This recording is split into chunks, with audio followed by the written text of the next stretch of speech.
Hukba naikungni bakakti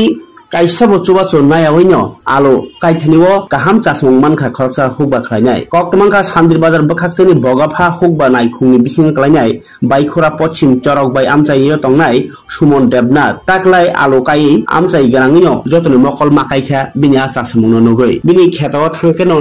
thangai hukba khlainai Sumon Debnath bini o mangplino jongtini phuruknai bo sai khnaraka 12-13 bochor sikangno 12-13 bochor romui bo hukba samungo krengjak juda jorao juda dal bidal makin theketeng kai tongo taklai Sumon Debnath 3 kani jagao 3.5 kani o Punjab ni Jyoti alo kayo taklai kahamno butui tikha alo bosaka kaniwo 120 ni simi 125 bosta mankha tai kubuni bisirong slai taklai kahamno alo butui mankha ni saka Sumon Debnath bosaka o alo kaithaniwo hukba naikuni bakhakti kaisabo chubacho mania tai bini gana gini ni jagarago hukba khlani rok sorkani chubacho mane juda alo rok kai kha jesik mankha aboni slai kabangno bo hapangni chubacho mania phano kahamno butui mankha nei sawi khanaraka lai thangai salogo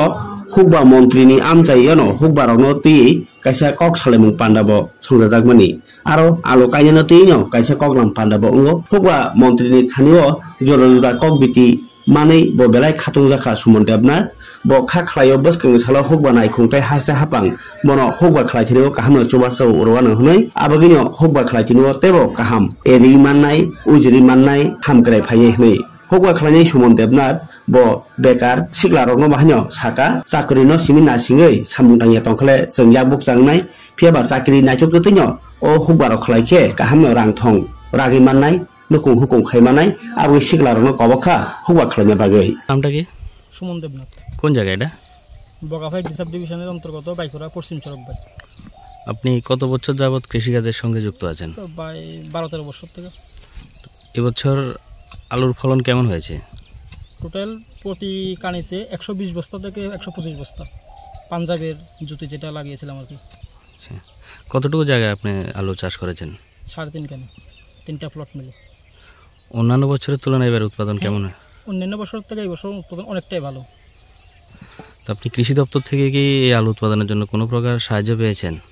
না কোনো প্রকার সাহায্য বছরও পাইনি কিন্তু আশ্বাস আছে যে নেক্সট টাইম আমরা ভালো উন্নত মানের বীজগুলি পাবো এসি পদ্ধতিতে যারা আলু লাগিয়েছে অবশ্যই ভালো ফলন পেয়েছে তারা আমি আশা করি আমিও হয়তো সামনের বছর পাবো আপনার পার্শ্ববর্তী জমিগুলোর মধ্যে সরকারি সাহায্য পেয়ে বিভিন্ন প্রকল্পে আলু চাষ করেছে সেই তুলনায় আপনার আলুর ফলন কেমন হয়েছে এসি পদ্ধতিতে যারা আলু লাগিয়েছিল ওদের প্রতি কানি প্রতি প্রায় 160 থেকে 170 ব্যাগ হয়েছে ঘরে কিন্তু আমি পাঞ্জাবের জুতি আলু লাগিয়েও 120 থেকে 125 ব্যাগ পেয়েছি তুলনামূলক অনেকটাই ভালো আমার তাদের থেকে আপনি ভালো ফলন পাঞ্জাবের সরকারি বীজ না লাগিয়েও আমি পাঞ্জাবের বীজটা লাগিয়েও ভালো ফলন পেয়েছি যেখানে 120 থেকে 125 হয়েছে কানিতে আপনি অন্যান্য কৃষকদের কি বার্তা দিতে চাইছেন বা অন্যান্য বেকার যারা এখনো বসে রয়েছে ঠিক আছে তাদেরকে কি বার্তা দিতে চাইছেন অন্যান্য বেকার ভাইদের উদ্দেশ্যে আমি একটাই বলবো সরকারি চাকরির উপর আশা না করে সরকারি চাকরি অবশ্যই প্রয়োজন কিন্তু পাশাপাশি যদি চাষ করা যায় আত্মনির্ভর নিজের থেকে নিজে হওয়া যায় এবং চাষের উপর ভালো মানে প্রফিট হয় আলু চাষ কিছুদিন পূর্বে তো আপনাদের এখানে কৃষিমন্ত্রীও এসে গেছেন হ্যাঁ আমার জমির পাশে শ্রদ্ধেয় মন্ত্রী ডক্টর লালনাথ মহোদয় এসে কৃষকদের সঙ্গে যে মত বিনিময় সভা করে গেছেন এটা আমাদের কাছে সবচেয়ে বড় পাওনা এটা একজন মন্ত্রী হয়েও মাঠে নেমে সবগুলি পরিদর্শন করেছেন এবং কৃষকদের সুচিন্তিত মতামত বিভিন্ন সুখ দুঃখের কথা শুনেছেন এবং ভবিষ্যতে বা নেক্সট টাইম আরও ভালো বীজ এবং সরকারি বীজ আরও বেশি পরিমাণে কৃষকরা পাবে এটাও আশ্বাস দিয়েছেন আশা করি আমরাও পাবো সকলেই পাবে এটা আপনি তো সরকারি সাহায্য পেলে আরো উন্নতি করতে পারবো আমি এটা কি চাইছেন আপনি আমি চাই যাতে আমার মতন যারা গরিব কৃষক আছে এরা সরকারি বীজগুলি পাক বা ভবিষ্যতে আরও বেশি পরিমাণে কৃষক উপকৃত হোক সরকারের মাধ্যমে কৃষি দপ্তর মাধ্যমে যাতে সবাই ভালো করে বীজ পায় এটাই আমার মন্ত্রী মহোদয় এবং দপ্তর